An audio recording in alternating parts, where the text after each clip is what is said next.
the 187th death anniversary of one of the state's freedom fighters and the Syiem or King of Hima Nongkhlaw, Tirot Sing Syiem, was observed at Nongkhlaw village in the eastern West Khasi Hills district of Meghalaya on the 16th of July 2022. The event was organized by the Tirot Sing Syiemlieh Death Anniversary Committee, where the chief guest on the occasion was the MP of the Rajya Sabha, Dr. W R Kharlukhi,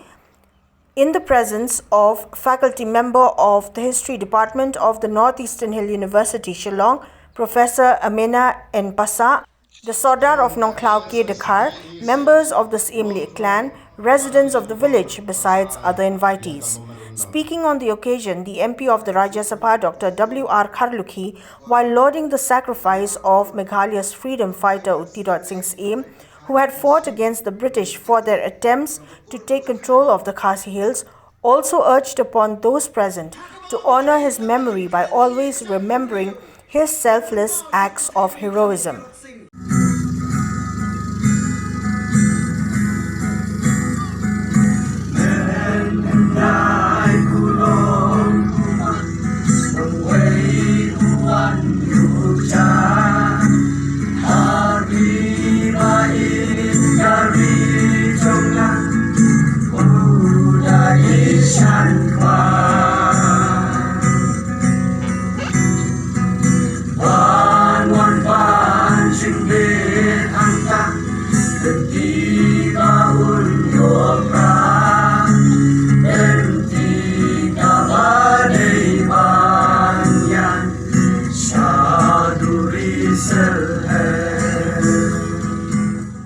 Balai bakat ya kini kesni keban kenmau ya kejing yap kejong uni ureu krau upon dap senrang jong kini hima balai bopai ba tangkan ni balai bopai ba tangkan ni ketua kesni ngapoi sejuai pungwen ni ges kabeding kelam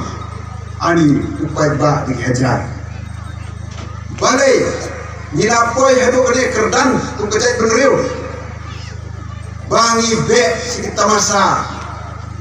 ladawan rah dong DJ namti kumu kendo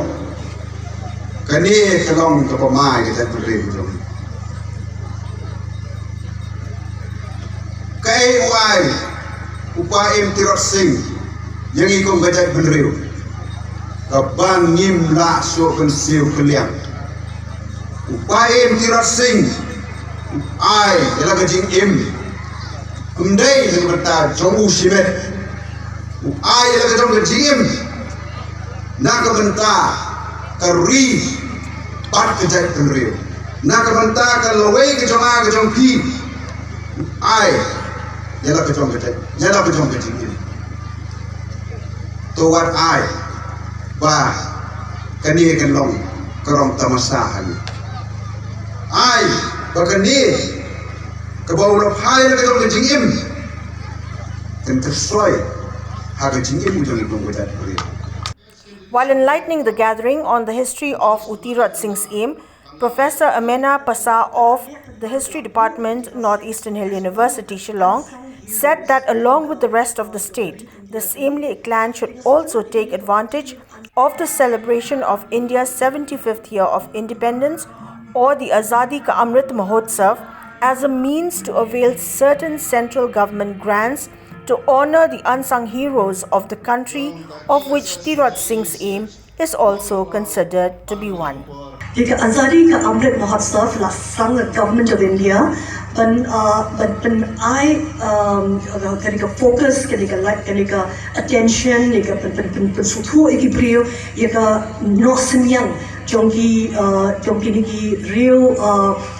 klabai jongari India, Kakeng jongki, kejing le kejongki, tambah jongki, klem room shaki got history, niki got textbook jongki school niki college habori India. Dikit ke papiang tadi, but Ngalakilani kini unsung heroes ru siapo Assam, Shillong, but giveaway ki Jakarta jong kali India. But kini kamtam kini suang boang ini ki seng long seng Syiemlieh mentan ke kurs Syiemlieh ke Deshisha bagi Shim Kabu mentan ya kini ke Azadi ke Amrit Mahotsav ba in pressure ke government ba ladaki ongkom ni ba Tirot Sing Syiem one of the unsung heroes jong ka India because they come down by the government, the state jungi, the government of India, but not some young haka grants ne haka jing ai pisab and shnam and kambaha yaga jing sakan mau yung Tirot Sing hangli hapo Nongkhlaw.